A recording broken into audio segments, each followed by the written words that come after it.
Deus, nós glorificamos o Teu nome, nós exaltamos o Senhor, nós declaramos que o Senhor é o Rei da nossa vida, e toda vez que o Senhor fala conosco, nós temos o compromisso de ouvir a Tua voz e nos render à Tua vontade. E é com esse espírito, Senhor, que nós chegamos diante da Sagrada Escritura. Nós queremos aprender de Ti. Nós queremos ouvir o som da Tua doce voz por meio das páginas da Escritura. E nós clamamos para que o Espírito Santo faça essa obra. Que Ele seja o professor, o mestre, o agente, que vai conduzir cada princípio, cada verdade, cada frase da Sagrada Escritura e formar em nós um novo coração. Dar-nos a mente de Cristo. Fazer-nos a imagem do nosso Salvador e Rei. Pedimos que o Senhor faça isso para a Tua glória. No nome de Jesus. Amém. Tiago capítulo 3, por favor, vamos até lá. Abrir a Sagrada Escritura.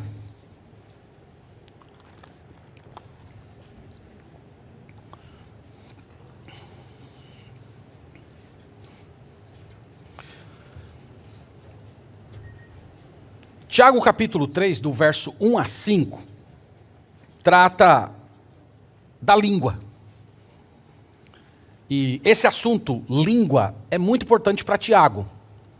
É o único tema que ele repete em todos os capítulos. Então, se você lê a Tiago com atenção, você vai ver que ele fala de língua no capítulo 1, capítulo 2, capítulo 3, capítulo 4, capítulo 5. Ele trata em todos os capítulos. Então, esse assunto é um tema importante, porque na Bíblia, a língua é retratada como um elemento que revela você. Jesus falou assim, que por suas palavras será julgado. Jesus falou que o bom homem do bom tesouro tira coisas boas. Jesus falou que a boca fala daquilo que o coração está cheio. Então Tiago aqui ele está representando as palavras do Senhor Jesus Cristo.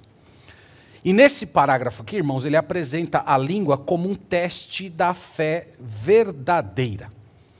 Então você conhece se alguém é de Deus ou não, a partir da forma como essa pessoa fala. Eu disse para os irmãos que Tiago vem ao longo do seu livro apresentando vários testes da fé verdadeira. No capítulo 1 ele falou que a fé verdadeira suporta a provação e pratica a palavra. No capítulo 2 nós vimos que a fé verdadeira produz nos crentes uma postura de não fazer acepção de pessoas, e ao mesmo tempo ter uma fé viva, semelhante à de Abraão e à de Raabe, conforme já falamos. E no capítulo 3, ele fala agora da língua, como um teste da fé salvadora verdadeira. Bom, nem precisava falar isso, Tiago está usando a língua, evidentemente, em sentido metafórico. No pensamento judaico, meus irmãos, era comum você utilizar uma certa parte do corpo para representar o homem completo. Por exemplo, em Romanos 3,15, fala-se dos pés velozes para derramar sangue. Em 2 Pedro 2,14, fala dos olhos cheios de adultério. E aqui no capítulo 3, nós vamos ver Tiago falando da língua que se gaba. Então, esse é um recurso muito comum no pensamento judaico, você usar uma certa parte do corpo para representar o coração. Isso é muito comum. Na língua portuguesa, nós fazemos isso mais ou menos quando dizemos assim: fulano tem uma língua tão grande que quando morrer precisará de 2 caixões, um para o corpo e outro para a língua. E ali você está usando a língua como um sinônimo do ser humano por inteiro. No Salmo 64, versículo 3, a língua é comparada a uma flecha. E é muito interessante, irmãos, a Bíblia utilizar essa metáfora. A Bíblia não é comparada, a língua não é comparada a uma faca, que você precisa se aproximar da pessoa para feri-la. Ela é uma flecha, isto é, você pode atingir o seu alvo à distância. Então essa metáfora utilizada por Davi, ela nos lembra que nós carregamos uma arma mortal na nossa própria boca. Cientistas dizem que uma pessoa que fala pouco diz cerca de 7.000 palavras por dia, enquanto pessoas que falam muito chegam até a falar 30.000 palavras por dia. Imagina, você ouvir 30.000, muitos de vocês ouvem 30.000 palavras por dia. E nós vamos ver, irmãos, aqui nesse capítulo, que nós temos, através das nossas palavras, um potencial muito grande de desonrar a Deus e, ao mesmo tempo, ferir pessoas. Então, Tiago aqui, ele está fazendo mais ou menos um teste da nossa vitalidade espiritual. Sabe quando você ia àqueles médicos antigos e o médico dizia para você assim, coloca a língua para fora. E ele olhava na sua língua e dizia, ei, a coisa não está muito boa com você. Pois bem, é mais ou menos o mesmo princípio. A sua vitalidade espiritual vai ser medida pela língua. Em Tiago 1,18, ele disse que nós fomos gerados pela palavra da verdade. Então, uma vez que nós fomos gerados pela palavra da verdade, seria de se esperar que houvesse uma relação direta entre a palavra que nos gerou e as palavras que falamos. E é por isso que Tiago vai tratar desse assunto. Então, por favor, você e eu, coloquemos aí a língua para fora e deixemos o Espírito Santo diagnosticar a condição da nossa alma. Tá bom? Então vamos lá. Eu estou lendo Tiago capítulo 3, versículo 1. Nós vamos aqui verso por verso. A Sagrada Escritura diz assim: Meus irmãos, não vos torneis muitos de vós mestres, sabendo que havemos de receber maior juízo. O modo como Tiago fala no verso 1 demonstra que haviam pessoas que estavam de forma meio precipitada, se levantando como professores entre aqueles irmãos. E Tiago está barrando essas pessoas. Na verdade, a negativa aqui é muito forte na língua grega que foi escrito esse texto. Tiago está dizendo mais ou menos assim: parem de se tornar mestres, alguns de vocês. Alguns de vocês não foram feitos para serem professores dos crentes. Portanto, parem de se colocar como professores entre os irmãos. E o que ele está, irmãos, tentando demonstrar aqui, que é perigoso quando uma pessoa se coloca para o ministério de ensino sem ter noção da seriedade desse ofício. Então, Tiago aqui, ele não é contra o ministério de ensino, mas ele entende que esse ministério não foi entregue para todas as pessoas. Na verdade, ele quer evitar que certas pessoas se apressem a se colocar como mestres na igreja e então comecem a pecar com a língua no meio da comunidade. Pecar com a língua de forma individual já é ruim. Mas pecar com a língua publicamente no meio do povo de Deus, a condenação é muito maior e o prejuízo às vezes incalculável. A palavra mestre, que aparece aqui no verso 1, é importante dizer isso, ela é utilizada no Novo Testamento como sinônimo de professor. É aquele que ensina formalmente, é aquele que está publicamente envolvido na atividade de ensino. Nos tempos do Novo Testamento, o mestre ou o rabino era uma figura de muito prestígio. Só para vocês terem uma ideia, havia um ditado judaico que dizia mais ou menos assim: se seu pai e o seu professor forem sequestrados pelo inimigo, resgate primeiramente o seu professor, só depois você vai atrás do seu pai. Isso é para vocês terem uma ideia da tamanha posição de influência, de autoridade que um professor tinha na cultura judaica. Então, meus irmãos, por causa dessa deferência, desse reconhecimento em torno da figura de um mestre, de um professor, de um rabino, não faltavam candidatos para esse ofício. E é por isso que Tiago está falando: não se apresse. Muitos de vocês não sejam professores. Novamente, irmãos, Tiago não está querendo afastar os verdadeiramente vocacionados para o ensino, mas ele quer desencorajar aquelas pessoas que se colocam para o ofício de mestre sem considerar o peso que aquela função traz. E é por isso que ele apresenta aqui no verso 1 uma advertência. Ele diz assim: meus irmãos, não vos tornei muitos de vós mestres, sabendo que havemos de receber maior juízo. Então aqui está a advertência: nós vamos receber maior juízo. Note que Tiago, ele se coloca entre os professores, ele se coloca como quem é um professor, e ele também se coloca como uma pessoa que está debaixo do mesmo juízo. E essa palavra juízo aqui é uma palavra negativa no Novo Testamento, ela é uma palavra sinônima de condenação.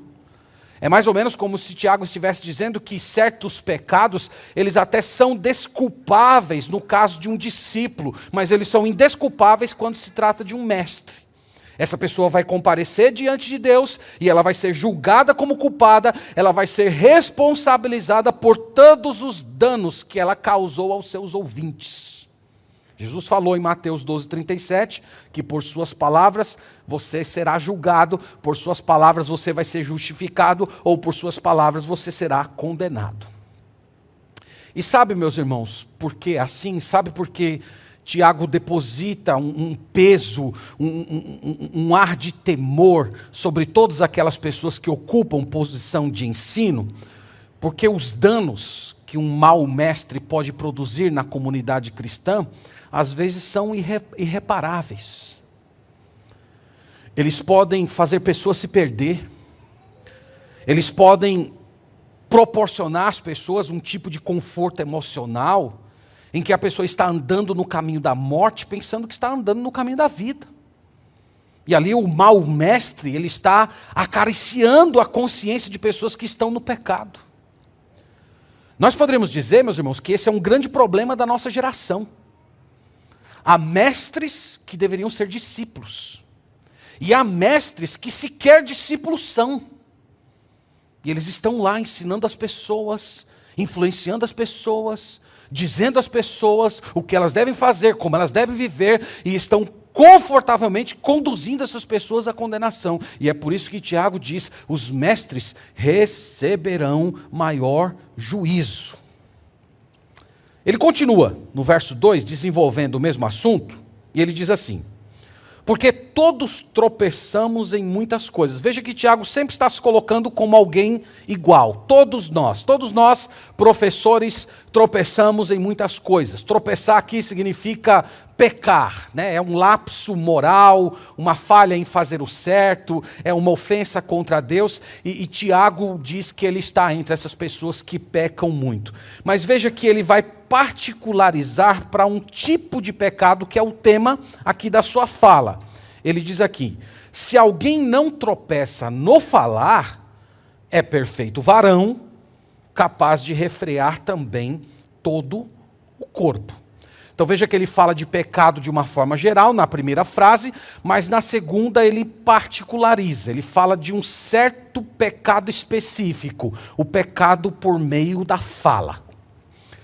Eu não sei se você já percebeu, mas na Bíblia há um catálogo de pecados que nós podemos cometer com a língua. A Bíblia fala da língua perversa, da língua mentirosa.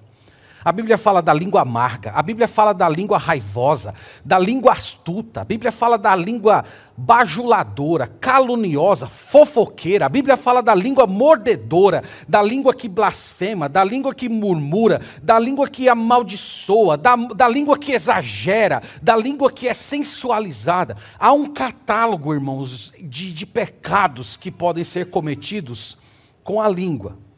E não foi à toa que Deus colocou a sua língua por trás de uma gaiola de dentes fechada dentro de uma boca. Isso já era para te ensinar muita coisa por meio da própria biologia humana. Então Tiago está falando que nós pecamos de muitas maneiras, mas o pecado do falar, ele sempre vai ser mais complicado. No entanto, ele salienta que é possível sim você controlar a língua. Ele diz isso no final do verso 2. Se alguém não tropeça no falar, é perfeito varão, capaz de refrear todo o corpo. Então ele está dizendo aqui indiretamente que é possível você não pecar com a língua, ou não pecar tanto. No capítulo 1, verso 26, nós já passamos por esse versículo, ele diz: se alguém supõe ser religioso, deixando de refrear a língua, antes enganando o seu próprio coração, a sua religião é vã. Veja que o teste da língua aqui determina se você possui a chamada religião verdadeira, a fé no Senhor Jesus Cristo autêntica, ou se você é um mero professo. Aqui ele diz, irmãos, que quem controla a língua é perfeito varão. A palavra perfeito aqui não significa sem pecado. A palavra perfeito significa maduro. Ela é sinônimo de vida espiritual crescente. Ela é retratada na Bíblia como uma marca de santidade. Então nós poderíamos dizer que um homem santo, de acordo com a Bíblia, é um homem que controla as suas palavras. E ele diz que uma pessoa assim, eu achei muito interessante essa relação. Eu confesso para vocês, eu já li Tiago não sei quantas vezes, mas eu nunca tinha parado para pensar nessa relação que me chamou muita atenção no final do verso 2. Que o que não tropeça no falar é perfeito varão, capaz de refrear todo o corpo. Essa relação é muito interessante. Tiago está partindo do mais difícil para o mais fácil. Ele está falando assim, se você controla a língua, você também vai ser capaz de controlar as outras paixões do corpo. O seu corpo possui certas paixões, preguiça, sensualidade, desejo por excessivo entretenimento, disposição de comer descontroladamente, orgulho, inveja. E Tiago está dizendo, se você quer ter domínio sobre essas paixões do corpo, comece a controlar sua língua. Porque quem controla a língua, que é o mais difícil, vai conseguir controlar as paixões do corpo, que comparadas à língua são muito mais fáceis de estarem sob domínio. Então essa relação é muito interessante. Fortalecer a luta contra o falar errado, é uma forma de você desenvolver maturidade espiritual para enfrentar outros pecados. Eu achei interessante também, irmãos, que a palavra traduzida aqui como varão, ela é utilizada em outras passagens do Novo Testamento para descrever marido. Então aqui poderia ser lido assim: quem controla a língua é um marido perfeito. Tá aí, irmãs. Quer um marido perfeito? Então procure um marido que controle a língua. Ou você, irmã, que é casada, pode começar a orar para o seu marido ser perfeito. Né? Senhor, ajuda esse homem a controlar a língua dele. Ele vai ser um homem perfeito. Mas você, irmã, que não casou ainda, às vezes quando as irmãs estão cogitando um certo rapaz para se casar, elas têm certos temores, elas têm certas reservas. Né? Algumas moças já conversando comigo, pastor, será que ele vai ser um bom marido? Será que ele vai ser fiel? Pastor, será que ele é trabalhador? Pastor, será que ele é um homem disciplinado? Será que ele é um homem que busca a Deus? Será que ele não é apenas um crente nominal? A Bíblia está te oferecendo um teste fabuloso. Veja como ele usa suas palavras. Se ele utiliza bem as suas palavras, muito provavelmente ele consegue submeter as demais paixões do corpo. E aí está um teste maravilhoso para você medir os candidatos pelos quais você anda orando. Os moços, da mesma forma, né? Você que não casou ainda. Então lá, pastor, será que essa mulher é uma daquelas mulheres lá de Provérbios, que o homem quer ficar no telhado na casa, que é a goteira, que ninguém suporta? Veja como ela fala, veja o modo como ela fala, veja o modo como ela reage quando é provocada, veja como ela se posta quando a ira toma o coração dela. E aí você vai ver se ela é uma pessoa perfeita, se ela é uma pessoa madura, ou se ela é infantil do ponto de vista espiritual. Então Tiago está apresentando isso como um teste do perfeito varão. É aquele que controla a sua língua. Em seguida, irmãos, ele apresenta duas ilustrações. São ilustrações maravilhosas. O Tiago, ele é rico em metáforas, ilustrações. Eu falei isso na mensagem anterior. Eu acho que ele está seguindo aqui a pedagogia de Jesus. Lembra que Jesus ele intercalava ensinos com parábolas, tudo isso para trazer muita luz, clareza ao ouvinte. E Tiago traz duas ilustrações. Essas duas ilustrações possuem um único ponto. O ponto é esse: quem controla a língua, controla o todo.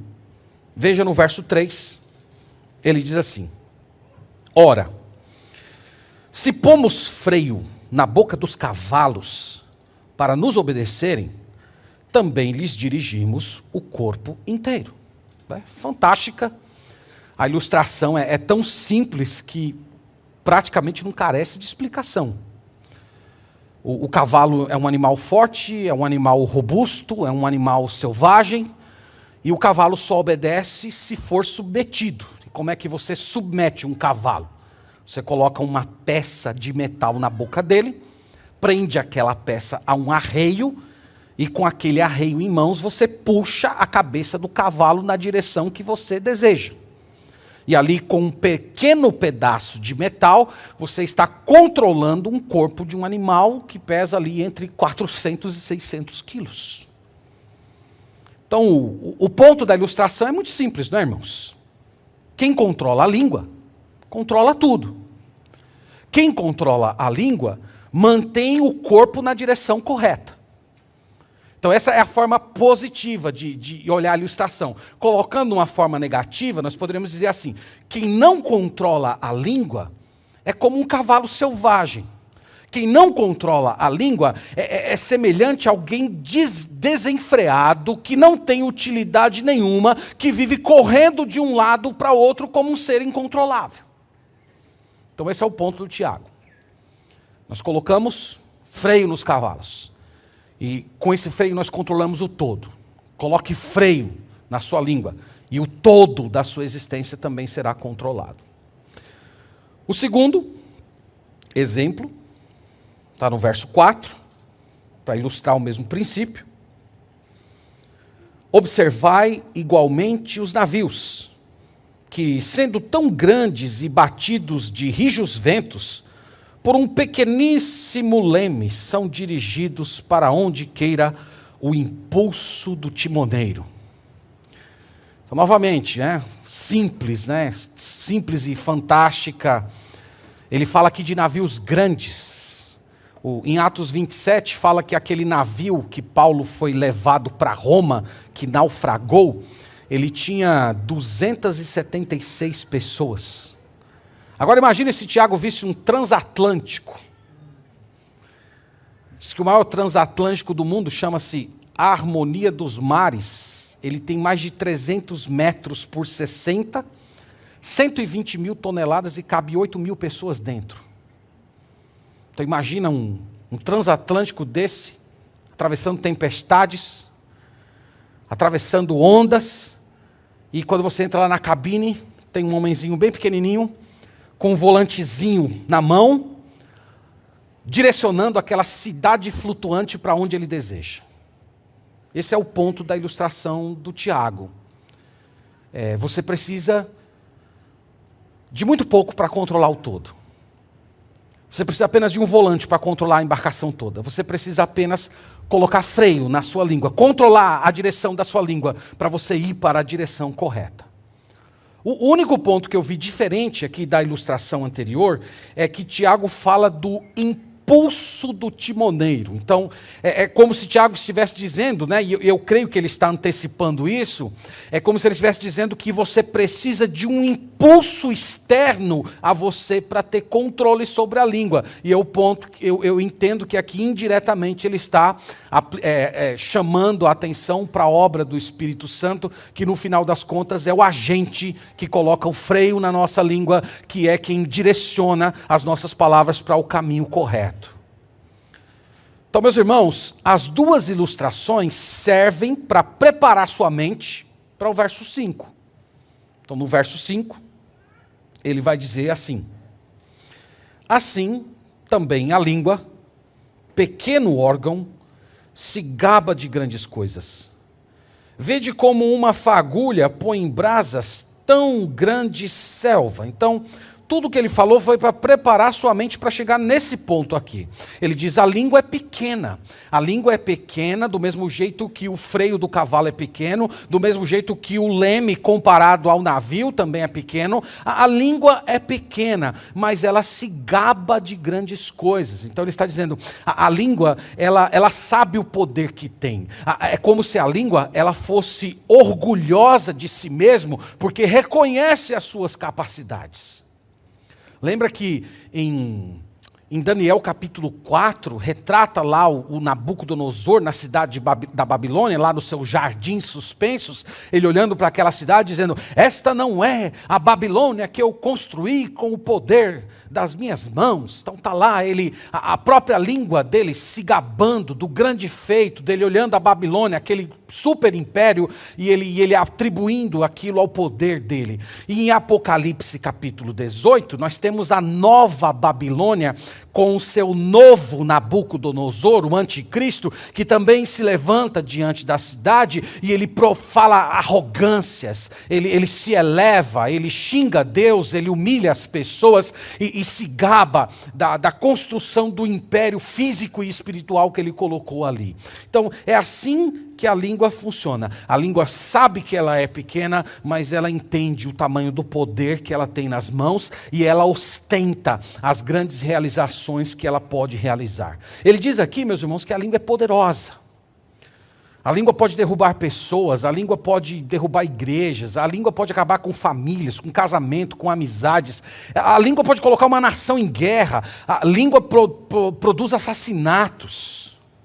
Ela é pequena, mas o estrago que ela causa é muito grande. Ele compara aqui no versículo 5 a uma fagulha que põe em brasas uma selva inteira. Então você não precisa muito para colocar em chamas uma selva, assim como você também não precisa muita coisa para destruir a vida de uma pessoa por meio das suas palavras.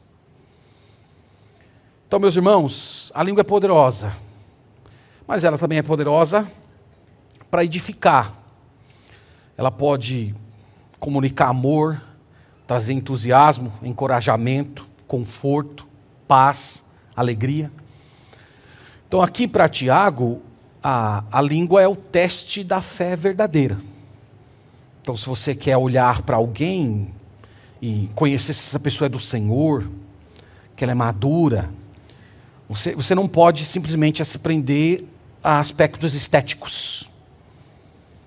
Coisas como, na hora da oração, levantar as mãos com aquela aparente piedade. Eu não tenho nada contra levantar as mãos, eu não estou falando do gesto, estou falando da estética. Mudar a voz quando vai falar publicamente, né, dando aquele peso de uma piedade. Eu estou falando que essas coisas não medem. Você tem que ir no que a pessoa fala. É o que Tiago está dizendo. É ali que você vê o teste da fé verdadeira. Então Tiago aqui está nos colocando diante do Espírito Santo de Deus e mandando a gente colocar a língua para fora, para que a nossa maturidade espiritual ou até a genuinidade da nossa fé seja estabelecida. Então, meus irmãos, o que é que nós aprendemos aqui nessa passagem? O ensino é óbvio. Tudo começa pela língua. Seus pecados normalmente começam pela língua. Seus conflitos com outras pessoas usualmente começam pela língua.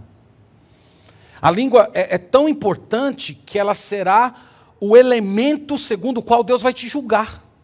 Mateus 12:36, Jesus falou que toda palavra frívola será julgada. Toda. Quando eu li esse versículo essa semana, toda palavra frívola, nenhuma palavrinha vai escapar. Eu me lembrei que alguns anos atrás eu li numa certa revista científica, cientistas dizendo que as ondas sonoras das nossas palavras, elas ficam reverberando pelo espaço, todo o tempo. O que nós falamos não deixa de existir. Continua reverberando. E esses cientistas diziam que se a tecnologia conseguisse criar um instrumento correto e preciso, era possível captar o que uma pessoa disse em qualquer lugar, em qualquer momento da história. E um cientista cristão falou, já pensou se nós conseguíssemos capturar a voz de Jesus no Sermão do Monte, você poder ouvir o Sermão do Monte na própria voz do Senhor Jesus Cristo? Então, sua voz está reverberando e um aparelho seria suficiente para captar tudo o que você já disse. E o que Jesus está dizendo em Mateus 12, irmãos, é que Deus tem esse instrumento. Deus possui esse instrumento. Esse instrumento está no próprio ser divino. Todas as suas palavras estão debaixo do escrutínio de Deus. E a Escritura deixa claro que aquilo que você fala vai testemunhar naquele dia se você é uma pessoa de Deus ou se você não é. Provérbios capítulo 15, verso 28, diz que a boca do ímpio, ela derrama blasfêmias. Então as próprias palavras dele já dizem o tipo de pessoa que ele é. Então esse assunto é importante, porque na sua conversão, Deus não apenas te deu um novo coração e perdoou os seus pecados, Deus te colocou em você o Espírito dele, e o Espírito dele, agindo na sua alma, faz com que você diga palavras novas. Portanto, se não existe palavras novas nos seus lábios, é muito possível que você não recebeu o Espírito divino. É por isso que a Bíblia faz essa relação entre o que você diz e o julgamento de Deus. E é por isso que nós estamos afirmando aqui hoje, irmãos, que tudo começa pela língua. Se você anda aí meio perdido na sua vida espiritual, você não sabe direito onde focar para crescer mais espiritualmente, olha aqui um conselho maravilhoso da Sagrada Escritura. Comece por suas palavras. O que eu faço para eu crescer mais espiritualmente, para eu ser mais compreendido, mais crescente espiritualmente, mais santo nesse mundo? Comece com as suas palavras. Coloque a sua língua no altar. Se bem que para certas pessoas o altar vai ter que ser maior, né? Não vai caber. Olha eu aqui já não controlando a língua, vocês estão vendo, né? Salmo 39, verso 1, vamos até lá, por favor. Salmo 39, verso 1.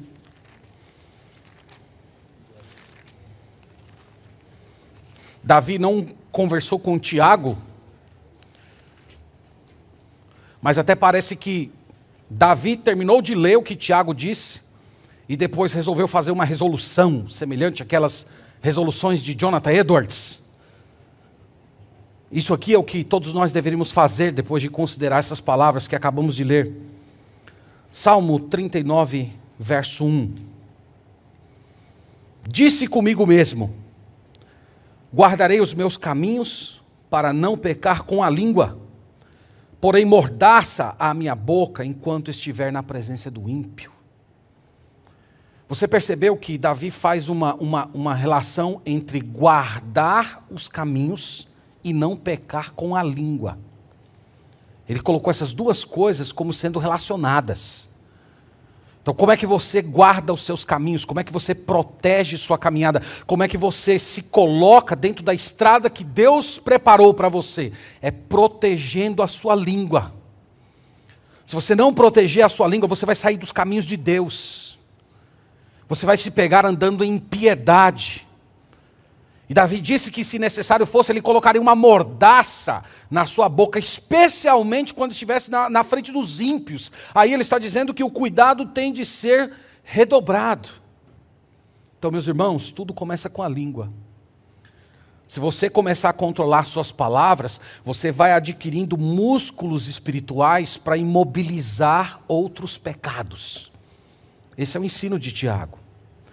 Então, exercite boas palavras, exercite o falar gracioso, o falar que edifica, fale sempre a verdade, fale palavras gentis, atenciosas, santas, confortadoras, abençoadoras, humildes, sábias, palavras de ações de graças, palavras altruístas, palavras pacíficas. Se você utilizar palavras desse tipo como sendo o vocabulário da sua vida cristã, outras áreas da vida estarão sob controle. Sabe por quê? Porque é o Espírito Santo que coloca boas palavras nos seus lábios. E se o Espírito Santo está agindo por meio das suas palavras, certamente ele agirá também em outras áreas da sua vida. O mesmo Espírito que conduz as suas palavras, ele também age no seu corpo, sufocando as demais paixões da carne.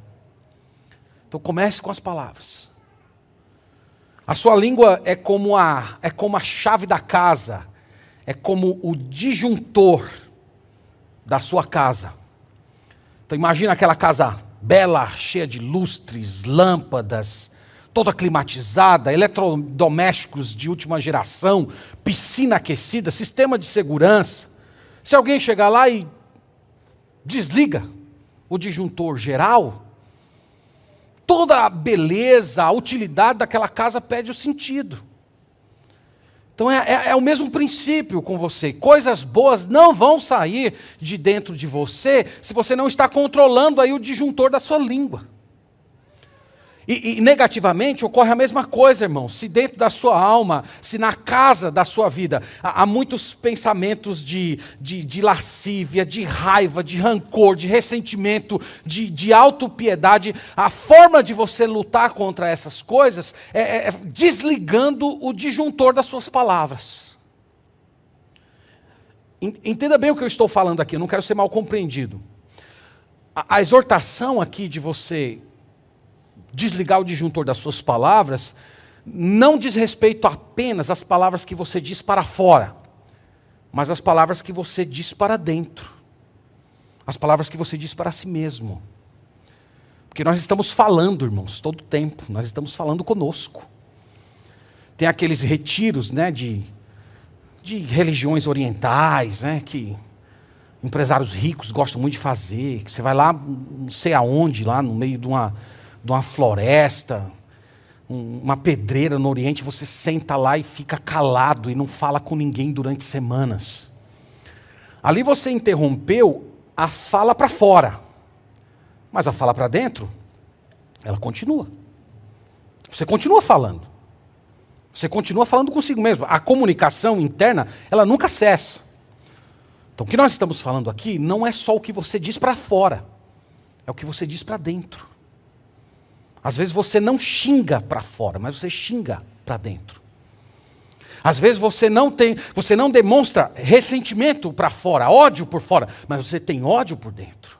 Às vezes você não tem blasfêmia para fora, mas você tem blasfêmia dentro de você. Às vezes você não tem palavras de malícia para fora, mas você tem muita malícia dentro de você. E você está sempre alimentando aquela comunicação interna. Então, a exortação aqui não é só o que você diz para os outros, é o que você diz para si mesmo. É a conversa que você tem com você. É o que você anda meditando quando você se senta sozinho, quando você se fecha no seu quarto, quando não tem ninguém perto de você. É aquele local lá, aquela sala de reunião, que só o Espírito Santo sabe o que está acontecendo lá dentro, embora você procure ignorar completamente a presença dele. Então, meus irmãos, tão logo você perceba dentro de você palavras, comunicação de luxúria, palavras, diálogos do coração cheio de ressentimento, amargura, ódio, imediatamente desligue o disjuntor da sua alma com o poder do arrependimento. Tão logo você perceba isso, peça perdão a Deus. Senhor, me perdoe, eu estou falando aquilo que eu não deveria. Eu estou pronunciando palavras de maldição. Eu estou me colocando de uma forma que não te glorifica. E a promessa de Deus aqui, meus irmãos, é que à medida que você for tendo vitórias espirituais nesse exercício interior, os outros pecados da sua vida, eles vão sendo subjugados. Todo o seu corpo será controlado. Então, nesse dia, e eu orei por isso durante essa semana, por mim, por vocês também. Vamos orar, irmãos, para que o Senhor nos ajude a controlar a língua. Nós somos nova criatura em Cristo. Nós não podemos dar espaço para o velho homem. Na verdade, há tantas coisas que nós trazemos conosco mesmo da vida antiga, e os pecados da língua, eles estão na primeira fila daqueles que precisam ser mortificados. Então peça a Deus para colocar nos seus lábios palavras de graça, palavras de edificação, e vamos convidar, meus irmãos, o Espírito Santo de Deus a trabalhar em nossas palavras, em nosso trato com as pessoas. Vamos convidar o Espírito Santo de Deus para mediar os diálogos do nosso próprio coração, aquilo que nós conversamos conosco mesmo. E aí nós vamos ver a transformação ocorrendo efetivamente em nossa vida. E eu quero terminar essa meditação falando com você que ainda não entregou a sua vida ao Senhor Jesus Cristo. Nós vimos aqui que o Senhor Jesus falou que a língua é o teste do seu julgamento. E é por meio daquilo que você fala que você se torna uma pessoa de Deus. Romanos 10:9 diz: se com tua boca confessares Jesus como Senhor, e em teu coração creres que Deus o ressuscitou dentre os mortos, serás salvo. Você precisa confessar com a língua. Você precisa confessar que Jesus é Senhor. Você precisa declarar para o Senhor que de hoje em diante Ele será o Rei da sua vida. Você precisa dizer para si mesmo e dizer para os céus que você crê em Jesus Cristo como Senhor e Rei. Que você acredita de todo o coração que a morte dele, o sangue derramado dele, foi suficiente para pagar todos os seus pecados e que de hoje em diante você vai viver para a glória dele. A promessa é que você vai ser salvo se você fizer isso. Então hoje é o dia de você começar a usar a língua para a sua própria salvação. Entregue-se a Jesus, venha a Cristo em arrependimento e fé, confessando Ele com seus próprios lábios, e você será salvo e incluído no povo de Deus, entre os justificados, os santos e aquelas pessoas que estão sendo trabalhadas pelo Espírito Santo para falar palavras de edificação. Meus irmãos, que Deus nos abençoe, que Ele tenha misericórdia de nós, que nós estejamos atentos ao peso que Deus coloca sobre as nossas palavras, que nós utilizemos as nossas palavras para o bem, para a edificação, que nós tenhamos força suficiente do Senhor para colocar um freio na nossa própria boca, para colocar um leme na nossa vida, tomando uma decisão de hoje em diante, de não pronunciar mais palavras de maldição, de rebeldia, de ressentimento, de rancor, palavras sensualizadas, maliciosas. Nós vamos dizer palavras que edificam, porque essa é a marca do novo homem pelo qual Cristo morreu para sermos. Amém? Amém. Vamos orar ao Senhor, vamos pedir que Ele opere isso em nosso coração. Senhor Deus, nós oramos a Ti nesse momento e nós confessamos ao Senhor que temos de muitas formas e maneiras pecado com palavras erradas. Nós confessamos, Senhor, esse pecado. Às vezes nós não falamos essas palavras publicamente, seja temendo por nossa imagem, ou até por medo de ferir pessoas, mas nós dizemos muitas perversidades dentro do nosso próprio coração. Nós oramos, Senhor, hoje para que o Teu Espírito Santo sonde a nossa alma e nos conceda o arrependimento verdadeiro. Tem tanta coisa ruim, Senhor, dentro de nós que carregamos ainda como resquícios do velho homem. E nós clamamos por libertação, por cura, por uma completa purificação do nosso interior.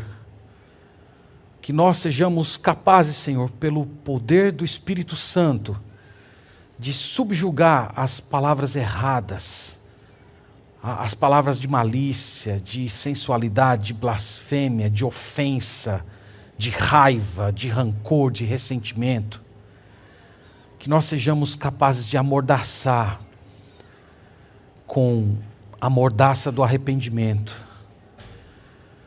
com o descansar no Senhor, na Tua justiça. Tem misericórdia de nós, Senhor. Pedimos também que o Senhor nos ajude a dizer palavras corretas para os nossos irmãos, para os nossos familiares, para as pessoas com as quais convivemos. Que as nossas palavras sejam carregadas de graça, que elas sejam palavras de edificação, de amor, de motivação, de alegria. Ajuda-nos, Senhor, tem misericórdia de nós. Nós também oramos por aquelas pessoas que têm estado diante do Teu povo como mestres. Eu oro por minha própria vida, dos pastores que aqui estão, para que nós, Senhor, tenhamos muita responsabilidade no que venhamos a dizer. Que nós sempre meçamos a nossa palavra a partir da verdade da Tua revelação. Que nós não falemos por nós mesmos.